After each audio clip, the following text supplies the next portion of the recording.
Hello, welcome to Bored and Confused, where I review shows based on two criteria. One, was I bored? Two, was I confused? Today's show is Sexual Misconduct of the Middle Classes. Ooh, what a title.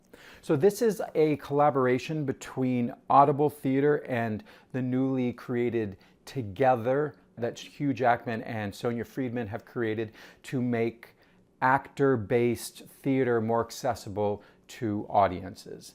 And in this play, Hugh Jackman himself is starring in a two-person play. It's him and the young lady in it is named Ella Beatty, who I recently saw in Ghosts at Lincoln Center. Now, you know that I love to go into these shows knowing nothing. And I knew, having seen Creditors last week, that I knew there wasn't really a program other than just the credits. So I didn't even bother to look at it. I just went into this play blind. And I'm so glad I did, because ignorance is bliss sometimes.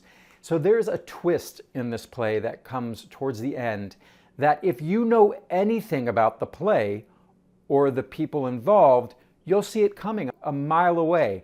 But because I am blissfully ignorant about plays as much as I can be, I loved the twist and I didn't see it coming. So if you like a little twist in a play and you like to be surprised, then I say, and if you like Hugh Jackman and if you like actor-based plays, turn off the video, go check it out and come back and talk to me. I got a rush ticket for this again. That's how I got the one for Creditors as well. I just entered the lottery. I went ahead and selected most of all the dates, even though I wasn't available for all of them.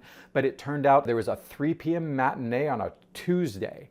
And so I won the lottery for that. The ticket was like $30 to see Hugh Jackman up close and personal.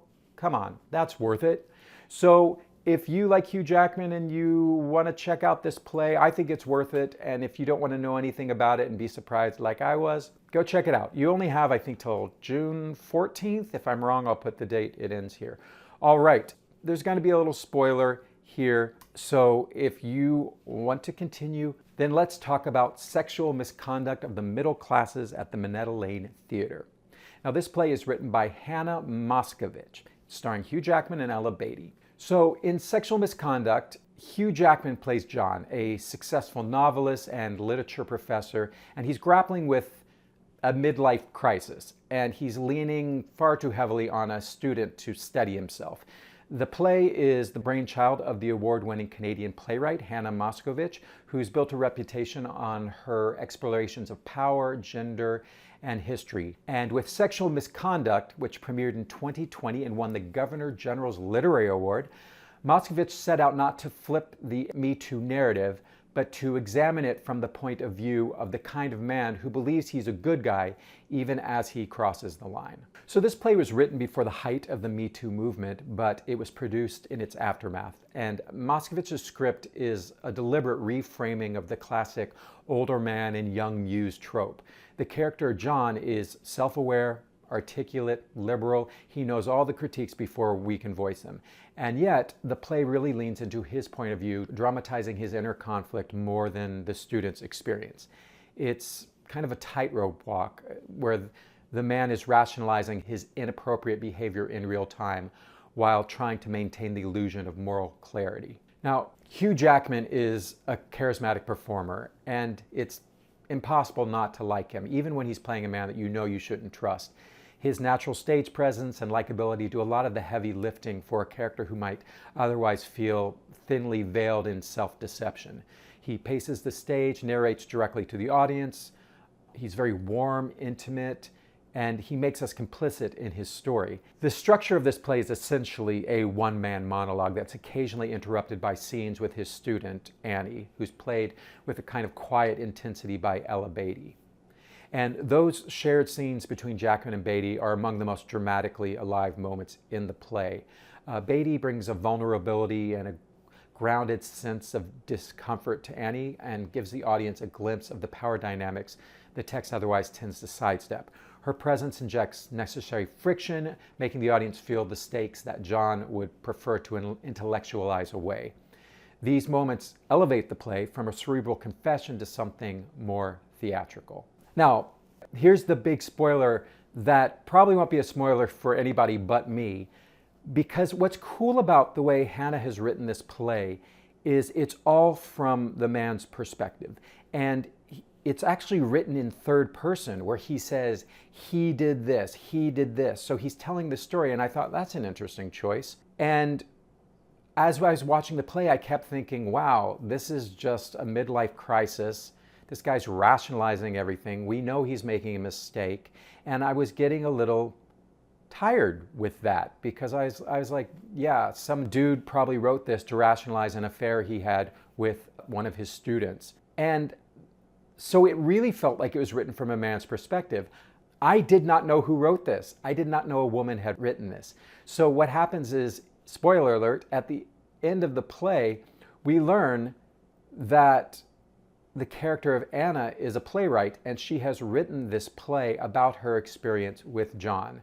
And at the end of the play, she hands him the script she's written, and she goes, I wrote it from your point of view, and I've called you John, and I've called myself Annie, letting us know that the play we've been watching is the play that she wrote. Now, I didn't see this coming because I did not know that a woman had written this play. Now, if you know a woman wrote this play, you probably see that coming a mile away. And so I loved that moment in the play because it turned everything I was thinking on my head.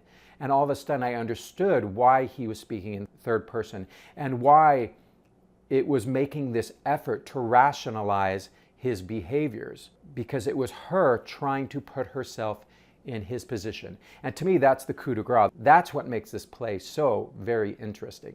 So was I bored? Was I confused? Well, I was occasionally bored. Despite Jackman being a very compelling performer, the play kind of settles into this rhythm early on and stays there. And the central tension of will he or won't he, is he self-aware or self-deluded? It feels kind of obvious, and once we understand John's pattern of rationalization, we're simply watching him repeat it in varied forms. So the show starts to feel like a man's extended defense of his worst instincts, which can be weary without enough pushback. So was I confused? No. The play is clear in its theme and in its structure and its time period. One might wish it was a little bit more ambiguous in its sympathies, but for me, because I didn't know what was going on, that wasn't a problem for me. While the play toys with complexity, it often returns to John's worldview as the primary lens. This clarity, ironically, mutes the moral tension that might have made the piece a little more compelling. So this play is a sleek, sparse production. It's a very fitting choice for the launch of the Together initiative by Jackman and Sonia Friedman, which aims to strip theater back to its essentials. And while the show does offer thoughtful reflections on power and responsibility, it feels a little bit like a showcase for Jackman more than a truly dynamic two-hander. But hey, it's Hugh Jackman, and I think that's what a lot of people who are coming to see the show, that's what they want. The play's dramatic engine could use a little more fuel, more conflict, more risk, more of Annie's perspective. Still, Jackman fans will find plenty to enjoy, and Beatty's contributions hint at the more layered version of this story that might be told if her voice carried more weight. As it stands, Sexual Misconduct is less of a confrontation than a confession, and it's one that maybe is a bit too comfortable in its own skin. But I thoroughly enjoyed it, despite these minor criticisms, and for a ticket price of $30, I think it's well worth the time. It's only maybe an hour and 40-minute play. So if this sounds interesting to you, I think if you enjoy really good actors, if you enjoy good writing, if you enjoy really intimate theater that makes you think, then definitely go check out Sexual Misconduct of the Middle Classes, playing at the Minetta Lane Theater. Don't bore me, don't confuse me. If you do, then you lose me. Don't